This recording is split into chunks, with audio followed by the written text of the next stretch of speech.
Hello dear children, good evening. So this is Shami, your English teacher.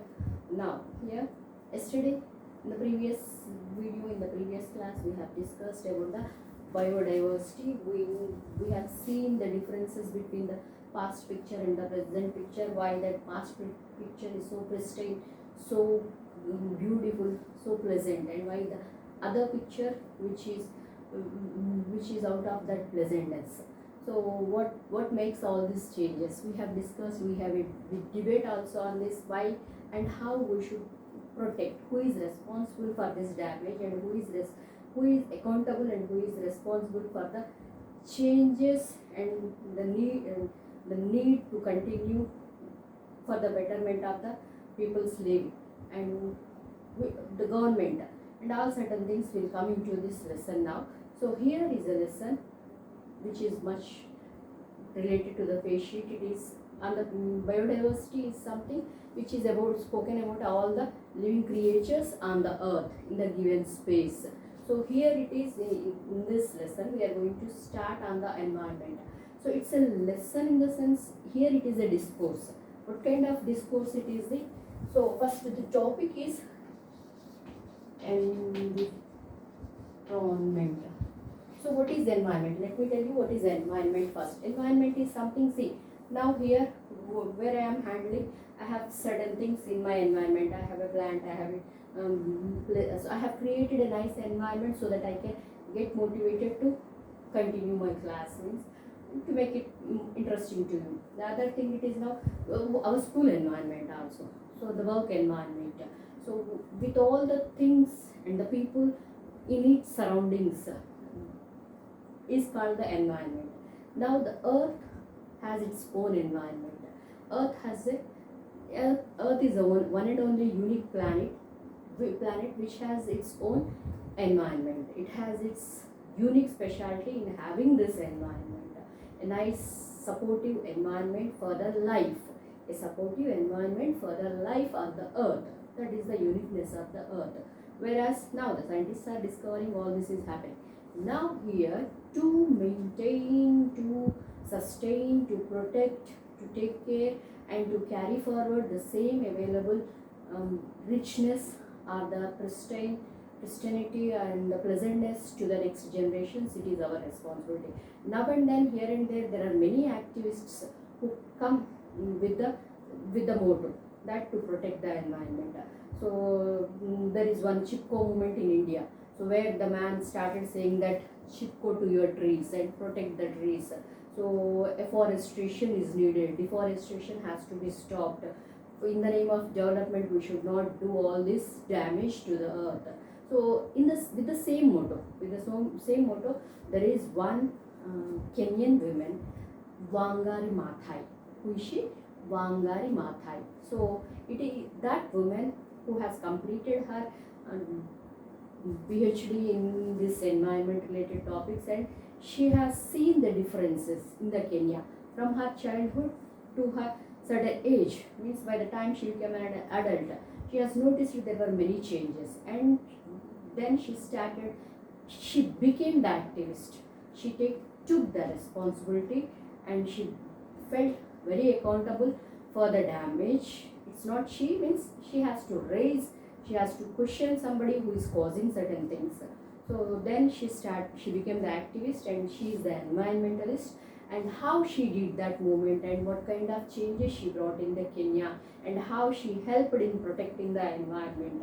So after doing all this process, her services were recognized and she has been given a Nobel Prize also. So the name of the person is, see now, Wangari Maathai. Wangari Maathai is the one who is born on 1st April 1940. And so after her studies, she became the environmentalist. And later, she was called as an activist. She was called as an activist. So what is this environmentalist? One who takes care of the one who has a great concern about the environment is environmentalist, and she was the activist. And the other very important part it is that she also fought for the women rights. She also fought for the women rights. So equal rights and equality for the women. So these two things together. So her movements and her motivation, the changes and all these things which her services were recognized, and finally she has got a Nobel Prize. Nobel Prize. Nobel, we know Nobel. Nobel is something which is really noble. Noble which is higher than all above qualities. So the person who is the best in their field is given this Nobel Prize. Now she was given Nobel Prize for peace. She was given in different fields it is given, but here she was given this Nobel Prize for peace. And in 2004. In 2004. Later, in 2006, Mahatma Gandhi Peace Award is also given to her. So, she definitely Wangari Maathai's services were world knows, and she was a Kenyan woman, and she was given this prize for her services as being an activist, as being the woman one who fought for the civil rights of the women, and she has a lot more concern to the environment, and she made the Kenyan forest to come back is in one way. Means rehabilitation. She efforted for that. Now this Wangari Maathai's this lesson is not a lesson, not a story, and this is an interview. This lesson is an interview. So interview, what happens in interview? So somebody questions and the other answers. The one who is questioning is called as interviewer. The one who is questioning is called as interviewer. Then now one who is answering, one who is being interviewed, one who is being interviewed is called interviewee. He is called as interviewee. So interview, in the interview process we have two persons. One is the interviewer, the other is the interviewee. Now here NHK. So it is Japan's radio is taking her interview. Now let us get into the lesson. I'll be reading. Please pay attention and watch it carefully, and then and there itself whenever I find a new word, means a difficult term for you, I'll give the meaning there itself. Interview with Wangari Maathai, environmental activist and Nobel Prize winner. Wangari Maathai started the Green Belt movement and also fought for equal rights for women in Africa. She is the first African woman to win the Nobel Prize. Read the excerpts from her interview with Nippon Hoso Kyokai, NHK, Radio Japan. Now NHK has a question. How did you become aware of the environment? How did you become aware of the environment? Means how did you come to know that we have to take care of the environment? So Wangari Maathai says, from the time we started, we were trying to respond to the basic needs of people in the rural areas, and the people were asking for clean drinking water, for food, for energy, which is mostly firewood, for building material, for fodder for animals. Till here, hope you understood. Once again, from the time we started, means what started from the time she became an environmentalist and she started going around the people. We in the sense she might have some team and they were going around. We were trying to respond to the basic needs of the people, rural people. In the rural areas, the people were asking for clean drinking water and food and for energy, which is mostly firewood. They need the basic things. So for building material, for fodder for animals. Fodder is food for the animals. And all these come from the land. It's not from the market. So it is the water and food, energy, all these come from the land. It's a natural product. So we know that what people in the rural areas were asking for had to do with the environment. Then we understood that they are asking what are their basic needs which come from the environment. So they are asking for the environment, their surroundings. In their surroundings they need the better things.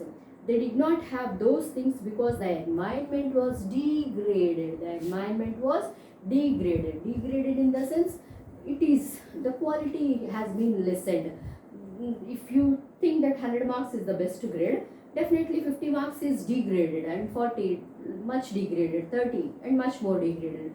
Likewise, the environment is getting lower decrease, losing its grades, it is degraded. So from the very beginning we understood that we have to rehabilitate the environment. Now, as people were living in the rural areas, rural is nothing but which is rich with all the natural resources, should be rich with all the natural resources, because their surroundings were, they live in the nature. So when the people who are in the rural areas were asking for these things, definitely they were missing their surroundings, they were missing all these things from their surroundings, they were unable to get their basic things from their surroundings, that is from their environment. Then she understood that it comes naturally from the environment, they are not getting it. That means, what does it mean? So something is lost, that we have to get it back, rehabilitate, that we have to get it back, rehabilitate, recreate, restore. Again means re is something, again do, once again, revision. What do we do? Revision. Is something which is done again and again, then it is revision. Now rehabilitate is one thing which she has to do. Then she understood that the needs of the people, and that we have to do. The forested mountains were the source of the water and the source of rain. So when you deforest, you cause a shortage of water and change of rainfall patterns, and therefore people are not able to get food and water. Therefore, in order for them to have good environment that can sustain their livelihoods, it is important to have a government that accounts to them and protects them, that protects their interests, and that is concerned about their lives. See, now she understood that that forest has to come back, and along with that, how does it come now? It is the ruling body, it is the government. Now she needs to, now she understood that it is the responsibility of the government.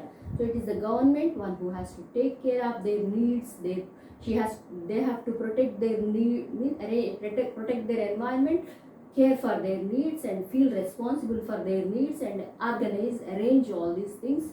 So now what is the thing? Protecting environment is one point she got. The other thing it is that alerting the government is the other thing. Two mottos she got it now. Two aims she got it. One is becoming an environmentalist. The other is an activist in the politics also. Means all these government rules or certain things has to start thinking to favor the rural area people of this Kenya. Then how is peace connected to the government? How is peace connected to the government? See, then what is that thing which is related to the government? Peace. How is that peace connected to the government? Peace is something which everybody can sit and meditate and can get peace. No, what is that government has to do? So it's not that meditation peace, it is much more that. So let us see. Many wars that are fought in the world are fought over natural resources. Some wars are fought because of the environment is so degraded that is not able to support communities, and so they fight over the little that is left over. So many wars. So far now we have experienced, the history says that there are First World War, Second World War. Even before that, what is that? The Britishers has invaded India. Then even before that, the Mughals has invaded India. It's not India. Now you see that once this civilizations has been started. So the civilizations has started on the banks of the rivers. So they found the water as a resource. Now wherever the natural resource is found, people started their life. So with that they started creating, inventing many things, and that. So wherever they find the natural resources, people started moving there, capturing there. Now the natural resources, which are, for example, if I have 10 rupees, which is sufficient for me, for one day it will be sufficient to me, so that I have made, means protecting or saving. Then if somebody comes, now that person, he knows that that is what is I need it. Then he comes and tries to capture it from me. So when that capturing the resource which I have, he is trying to capture it. what happens? It is the conflict, it is the natural war. Here now that the peace, the man one who has his thing is stolen or is captured by somebody. Now what happens between these two people? It is the conflict has started. So all the wars in the world, it is the two persons I spoke, it is, you can imagine, it is two countries, and all the countries of the world were involved, engaged in capturing, grabbing, stealing many things from one another. So that naturally led to the many wars and many wars. So now the people, one who is one who has certain little things with them, they were trying to protect certain things, save certain things. Now to protect, if somebody is attacking us, to protect that, now I have to fight against certain things. So one war, in one way it is to protect their environment, the others are fought because some people want to take a lot of the resources to control them, to keep many other people out. The other was, one is to protect themselves, the other is that the people were attacking, they want to own them, they want to take away their lands, so take away their resources. That is also a form of war. Now whether this happens at the national level or at the regional level or at the global level, sooner or later there is discontent, and when the discontent is strong enough, there is conflict. That is what I told you. So when I have my own 10 rupees, I am happy with that. But when somebody is trying to capture it, definitely I lose my patience. So it is the individual, whether it is the regional difference, whether it is at the global level, means country to country. So all this, the conflict, sooner or later, ippudo appudo, it is going to start. The conflict is going to start, and that has happened. The history shows that that has happened, and still it is happening. So good management of the natural resources, equitable distribution of these resources is important for peace. Now how the peace is connected to the government? Now one who can sustain, one who can manage these resources, in an equitable manner, means if I have, as a father, if you have 100 rupees, if you have 4 sons, distribute them equally, then it is good governance. Or else when you don't do that, what happens? It is, if you share half to somebody and if you don't give something little, if you give something little or nothing to someone, definitely that person becomes a rebel. It's a natural thing, everybody knows it, we all know it, even the child. So I mean, even 7-year, 8-year children also knows these things. So why it is happening in the at a very mature stage, I don't understand. We need to think a lot. So good government of the good management of the natural resources, equitable distribution of these resources is important for the peace. At the same time, good management of the natural resources is not possible if you do not have democratic space, respect for the human beings, respect for human rights, giving other people dignity. So this is, when the government is partial, when the rulers are partial, definitely this happens. You need to respect everyone, you need to respect the needs of everyone, then what all the resources are available equally, it has to be distributed. When there is no equality, there is war. Everyone is burnt to, so we have a right for equality. That is a fundamental right, and now the people will start fighting for it. So that is why the three themes are related, like the Africans too, with the 3 legs and the basin on which you sit. The 3 legs, one leg is peace, the other leg is good governance, and the third leg is sustainable management of the resources. Sustainable management, it is maintaining the available resources is properly. So when you have these 3 legs, now you can put the basin, which is development, and if you try to balance the stool without those 3, it won't happen. So let me draw and show you. So it is that she has said it in a 3 stool concept. See, the stool which has 3 legs. Let us take, my picture might be wrong.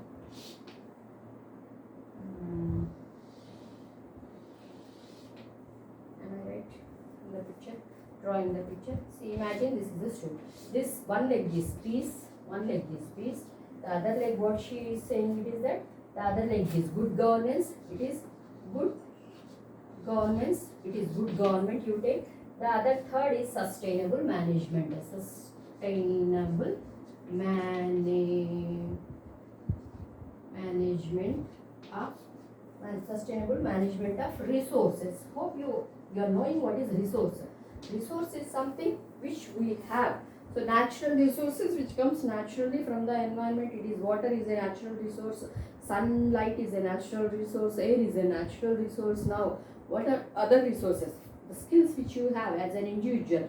So if I am good at speaking, that is my resource. If I can dance well, that skill is my resource. Likewise, everyone will have their own resources, individual will have their own resources. Now the topic here it is the resources, the resource nidhi, resource. So we have this natural, now sustainable. When the people maintain the resources properly, when there is good governance, where there is peace, then only the basin can sit on this stool. That basin we call it as development. So if any of this stool is, leg of the stool is not, means if it is broken or if it is not there, so will you see the basin settle on that? Will you see the basin called development growing there? So that is what she said, that peace is much more related with the government. If this government, good government maintains the peace, and if this equally, if it distributes the resources, then only the country's development will happen. That is what is an activist. She has got two aims. That is, one is to protect the environment, other is to protect the people's, means give importance, fight for the civic rules, civic rights of the people. So that is what she did it. We have not shared our resources equitably. We have allowed some people, especially those in power, to acquire a lot at the expense of majority, and we have also engaged in conflict. So that when there is no equality, so definitely we have to engage in the sense we have to get involved into that conflict. Conflict is war, conflict is fight. So that's what is happening. Now here the two topics, it is two things we have discussed in this segment. It is that how she became aware about the environment. She said that when she has gone around the people in the rural areas, she realized that when the people were asking for the food, water, shelter or basic needs, food for the animals and firewood and certain things, she understood that these things comes very naturally from the environment. But why the people are asking? Then she understood that, she has noticed that it is that the environment is degraded. So some powerful people were degrading the environment. Now she understood that we have to protect the environment, we have to rehabilitate the environment. One is protect and to recreate. The two things is as aim she got. Now the other question from the Nippon radio is that NHK radio has that how this peace is connected to the, you have been given the peace, Nobel Peace Prize, no? So how this peace is connected to the environment and how the peace is connected to the government. So when the government, now she comes to the directly, so we can see this, if there is a good government, so that government, if it can sustain the, resources properly, and if the government distributes the resources properly, the natural resources equally, and it takes care of the natural resources, and its responsibility, it is not to degrade the, it's whose responsibility? It's the government responsibility not to degrade the resources, not to degrade the forests and deforestation, all certain things. The government takes care of the need of the people, understands the needs of the people. It's understand the needs of the earth and the environment and the weather. So all this pollution, certain things, what steps and what things are to be allowed and what things not to be allowed. The government and the so-called body definitely knows many more things. They have there are many intellectuals one who sits there and decides certain things. So now she understood that she has to fight for the basic needs of the people, and she has to fight to protect the environment. Now what we can conclude with this, it is that how she got connected to this environment and how she became a